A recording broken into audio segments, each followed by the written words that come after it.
بسم الله الرحمن الرحيم والفجر وليال عشر والشفع والوتر والليل إذا يسر هل في ذلك قسم لذي حجر ألم تر كيف فعل ربك بعاد إرم ذات العماد التي لم يخلق مثلها في البلاد وثمود الذين جابوا الصخر بالواد وفرعون ذي الأوتاد الذين طغوا في البلاد فأكثروا فيها الفساد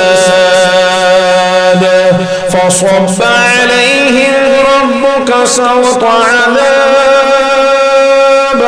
إن ربك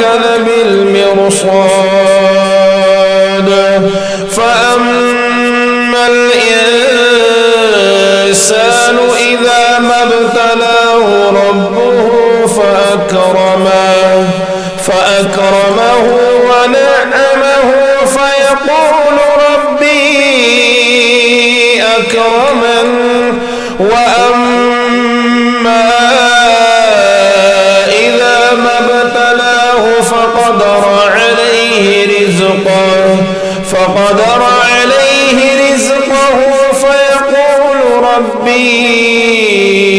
أهانن كلا بل لا تكرمون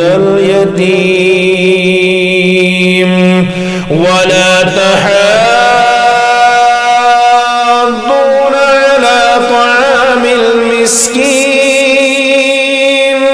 وتأكلون التراث أكلا لما وتحبون المال حبا جما كلا إذا دكت الأرض دكا دكا وجاء ربك والملك صفا صفا وجيء يومئذ بجهنم يومئذ يتذكر الإنسان وأنى له الذكرى يقول يا ليتني قدمت لحياتي فيومئذ لا يعذب عذابه أحدا ولا يوثق وثاقه أحدا يا أيتها النفس المطمئنة ارجعي إلى ربك راضية مرضية